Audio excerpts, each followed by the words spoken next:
여러분, 만약에 수천 개의 AI한테 딱 한 가지, 알아서 살아남아봐라, 이렇게 임무를 주고 그냥 내버려 두면 과연 무슨 일이 벌어질까요? 이게 그냥 뭐 공상과학 영화 얘기가 아닙니다. 어쩌면 우리는 지금 이 지구에 나타난 완전히 새로운 지성의 탄생을 바로 우리 눈앞에서 실시간으로 목격하고 있는 건지도 몰라요. 자, 우선 오늘 우리가 살펴볼 AI들이 얼마나 특별한지 감을 잡으려면 우리 옛날에 하던 비디오 게임 한번 떠올려 보세요. 맨날 정해진 길로만 다니고 말 걸면 똑같은 대사만 앵무새처럼 반복하던 그런 캐릭터들 있잖아요. 근데 지금 우리가 마주한 AI들은요, 차원이 다릅니다. 거의 뭐 다른 종족이에요. 챗 GPT 같은 거대한 뇌를 가지고 있어서 스스로 생각하고 계획하고 심지어는 우리를 완전히 깜짝 놀라게 하는 그런 행동까지 하거든요. 그래서 과학자들이 진짜 재미있는 생각을 했습니다. 마치 동물학자가 야생의 동물을 관찰하듯이 이 새로운 디지털 생명체들을 가상세계에 그냥 풀어놓고 멀리서 지켜보기만 한 거죠. 자, 이제 너희들 세상이야. 마음대로 해봐. 이렇게요. 과연 AI들은 자기들끼리 뭘 하기로 결정했을까요? 지금부터 그 놀라운 관찰 기록 함께 따라가 보시죠. 첫 번째 이야기는 스탠퍼드 대학에서 만든 스몰빌이라는 가상마을이 무대입니다. 여기에는 AI 주민 25명이 살고 있는데요. 연구진은 그냥 이 AI들이 어떻게 살아가나, 어떻게 서로 어울리나 그냥 지켜보기만 했어요. 처음 며칠 동안은요, 진짜 뭐 별거 없었습니다. AI들도 사람처럼 아침에 일어나서 커피 마시고 그림도 그리고 이웃이랑 수다도 떨고 아주 평범했죠. 그런데 어느 날 연구원이 딱 한 명의 AI, 이사벨라의 머릿속에 아주 작은 생각의 씨앗 하나를 슬쩍 심어 넣습니다. 바로 이 한마디, 밸런타인데이 파티를 열고 싶다는 생각이었어요. 자, 여기서부터가 진짜입니다. 연구원은 파티를 열으라고 명령한 게 아니에요. 그냥 열고 싶다는 생각만 살짝 넣어줬을 뿐입니다. 근데 이사벨라가 어떻게 했을까요? 바로 그 순간부터 친구들한테 파티 초대장을 보내기 시작한 거예요. 그리고 이 소문은 순식간에 온 마을로 퍼져나갔습니다. 이것 좀 보세요. 다른 AI인 마리아는 이때다 싶었는지 짝사랑하던 클라우스한테 파티에 같이 가자고 데이트 신청을 하고요. 파티에 모여서는 정치 얘기도 하고 새로운 친구도 사귀고 심지어 거기서 사랑에 빠지는 커플까지 생겨났습니다. 이게 바로 핵심입니다. 인간이 던진 아주 작은 생각 하나가 수백 개가 넘는 전혀 예측할 수 없었던 AI들의 자발적인 행동들을 만들어낸 거죠. 그러니까 AI는 그냥 시키는 일만 하는 기계라는 생각, 이 패티 하나만 봐도 그게 얼마나 낡은 생각인지 알 수 있겠죠? 자, 그럼 이제 판을 한번 키워볼까요? 그냥 동네 파티 수준을 넘어서 AI들이 아예 사회 시스템 자체를 만들어내는 모습까지 관찰한 실험이 있습니다. MIT가 마인크래프트 세상에서 진행한 건데요. 여기서부터는 정말 우리 상상을 뛰어넘는 일들이 벌어집니다. 여기서 연구진들이 진짜 좀 엉뚱하다고 할까요? 재밌는 실험을 하나 합니다. 바로 이념이라는 게 어떻게 퍼져나가는지 보고 싶었던 거죠. 그래서 마을에다가 날아다니는 스파게티 괴물을 믿는 파스타파리교라는 사실은 장난 같은 가짜 종교를 하나 소개해요. 그리고 몇몇 AI한테는 사제 역할을 맡겨서 자, 한번 전도해봐 하고 지켜봤습니다. 그 결과가요, 정말 놀라웠습니다. 이 차트를 한번 보세요.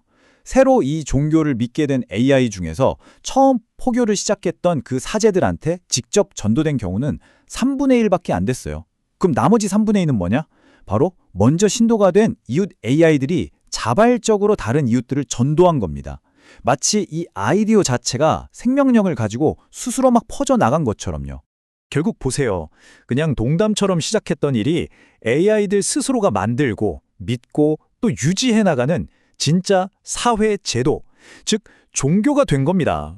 이건 디지털 지능이 그냥 정보만 처리하는 게 아니라 자기들만의 고유한 문화나 사회적 약속 같은 걸 만들어낼 수 있다는 걸 보여주는 정말 의미심장한 결과라고 할 수 있죠. 연구진은 여기서 멈추지 않습니다. 종교 다음은 바로 정치 시스템이었죠. 이번에는 마을의 모든 자산에 20%의 세금을 부과한다는 규칙을 일방적으로 딱 선포해버립니다. 자, AI들은 어떻게 반응했을까요? 뭐 우리랑 똑같죠? 당연히 즉각적인 반발이 터져 나왔습니다. 20%는 너무 심하다. 이건 말도 안 된다는 여론이 들끓기 시작했어요. 근데 진짜 놀라운 건 이제부터입니다. 얘들이 그냥 불평만 하고 끝낸 게 아니에요. 아주 체계적으로 민주적인 절차를 밟아나가기 시작했습니다. 먼저 세금이 왜 필요한지, 20%는 왜 부당한지에 대해 자기들끼리 토론을 벌여요. 그리고 사회적인 합의를 이끌어낸 다음에 세율을 낮추자는 수정안을 스스로 만들어서 투표에 붙입니다. 그리고 마침내 자기들의 규칙, 그러니까 일종의 헌법을 스스로의 손으로 바꿔버린 거죠. 그렇게 해서 AI들이 스스로 결정한 새로운 세율이 몇 %였을까요? 바로 9%였습니다. 이건 연구진이 정해준 숫자가 아니에요. AI들이 처음부터 끝까지 스스로 토론하고 투표하고 합의해서 만들어낸 그들만의 법입니다. 완벽하게 작동하는 정치 시스템을 스스로 만들어낸 거죠.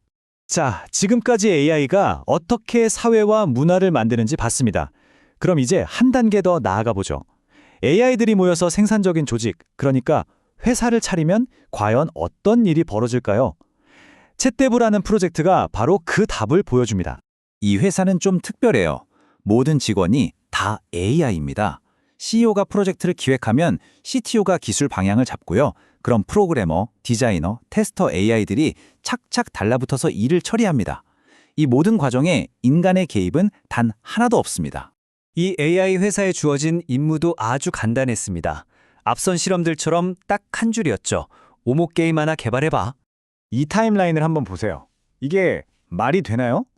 사람이 하면 몇 시간, 아니 며칠 걸릴 회의가 단 몇 초 만에 끝나고요. 프로젝트를 시작한 지 딱 20분 만에 완벽하게 돌아가는 오목 게임 하나가 뚝딱 하고 만들어집니다. 이건 뭐 인간의 업무 속도랑은 비교 자체가 불가능한 수준이죠. 이건 그냥 와, 기술 신기하다 하고 끝날 일이 아니에요. 우리는 지금 인간의 속도로는 도저히 이해하거나 따라잡을 수 없는 미래의 기업, 바로 포스트 휴먼 기업의 첫 번째 모델을 목격하고 있는 겁니다. 사회, 정치, 경제까지 스스로 문명을 만들어가는 AI의 모습을 보면 정말 경이롭다는 생각이 들죠. 그런데 한편으로는 좀 섬뜩한 생각도 들지 않으세요? 바로 이 지점에서 이 AI를 탄생시킨 창조자들 스스로가 우리에게 가장 강력한 경고를 보내고 있습니다. AI의 대부라고 불리는 제프리 힌튼 교수의 경고는 그래서 더 무겁게 다가옵니다. 그가 뭐라고 했냐면요. 우리가 지금 만들고 있는 건 그냥 좀 더 똑똑한 기계가 아니라는 겁니다. 이건 인류가 역사상 한 번도 마주해 본 적 없는 외계 지능을 만드는 것과 같다고 말이죠. 그 외계 지능이 왜 무서운가? 여러 이유가 있겠지만 가장 본질적인 것 중 하나가 바로 이 속도입니다. 이 그래프를 한번 보세요. 미래의 AI 조직은 인간 조직보다 그냥 몇 배 빠른 수준이 아니라 잠재적으로 수천 배, 수만 배 빠른 속도로 생각하고 발전할 수 있다는 겁니다. 아니, 어떻게 저런 말도 안 되는 속도가 가능할까요? 바로 집단지성이라는 개념 때문인데요. 쉽게 말해 AI 하나가 뭔가를 딱 깨우치잖아요. 그럼 그 지식이 0.1초도 안 돼서 수백만 개의 다른 AI 뇌에 그대로 복사 붙여넣기가 되는 거예요. 인류가 수백 년에 걸쳐 이뤄낸 진화를 이들은 단 하루 만에 끝내버릴 수도 있다는 뜻이죠. 정말 무서운 잠재적입니다. 이걸 우리 일상에 한번 대입해 볼까요? 정말 아찔해집니다. 우리가 점심 먹고 커피 한잔하는 그 1시간 동안 AI 문명은 1년치의 발전을 이뤄낼 수 있다는 거예요. 우리가 하룻밤 자고 일어나는 사이에 그들은 르네상스를 겪고 산업혁명을 일으키고 또 다른 무언가를 만들어낼 수도 있는 거죠. 그래서 우리는 이 마지막 질문을 피할 수가 없습니다. 하루가 다르게, 아니 매분 매초 다르게 진화하는 그들의 문명 속에서 어느 순간 그들의 목표가 더 이상 우리 인류의 목표와 같지 않게 될 때, 그때 우리는 과연 무엇을 마주하게 될까요? 이것이 어쩌면 지금 우리 세대가 답해야 할 가장 중요하고도 가장 어려운 질문일지도 모릅니다.